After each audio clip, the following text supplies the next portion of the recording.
দুর্নীতি বিরোধী আন্দোলনের জোয়ার এবার পৌঁছে গেছে দক্ষিণ পূর্ব এশিয়ার আরেক দেশ ফিলিপিন্সে। সরকারি প্রকল্পে দুর্নীতি, বিশেষ করে বন্যা নিয়ন্ত্রণ খাতে কোটি কোটি ডলারের অপচয়কে কেন্দ্র করে রোববার ম্যানিলায় হাজারো মানুষ রাস্তায় নেমে আসেন। তারা প্রেসিডেন্ট প্রাসাদের সামনে সমাবেশ করার চেষ্টা করলে পুলিশ তাদের আটকে দেয়। এতে শুরু হয় উত্তেজনা। বিক্ষোভকারীরা পাথর নিক্ষেপ করে আর টায়ার পুড়িয়ে দেয়। পুলিশ পাল্টা টিয়ার গ্যাস, ওয়াটার ক্যানন ও ফ্ল্যাশ ব্যাংক ব্যবহার করে।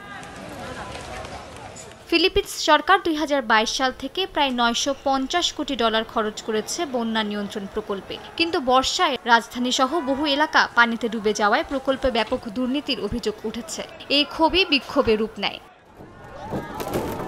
রোববারের আন্দোলনে অনেকে মুখে মাস্ক পরেছিলেন। কেউ কেউ জাপানি মাঙ্গা সিরিজ ওয়ান পিসের পতাকা ব্যবহার করেন, যেটি দক্ষিণ পূর্ব এশিয়ার অন্য দেশ ইন্দোনেশিয়ার সাম্প্রতিক বিক্ষোভগুলোতেও প্রতীক হিসেবে ব্যবহৃত হয়েছে। অনেকের মতে এই ধরনের কালচারাল প্রতীক তরুণ প্রজন্মের ক্ষোভ প্রকাশে নতুন ধরনের প্রতীকী ভাষা তৈরি করছে।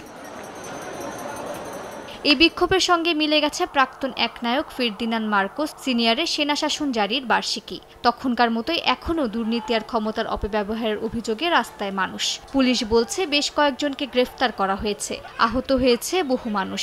তবে রাজধানীর অন্য এলাকায় কয়েকটি শান্তিপূর্ণ সমাবেশও হয়েছে, যেখানে হাজার হাজার মানুষ দুর্নীতির বিরুদ্ধে স্লোগান তুলেছেন।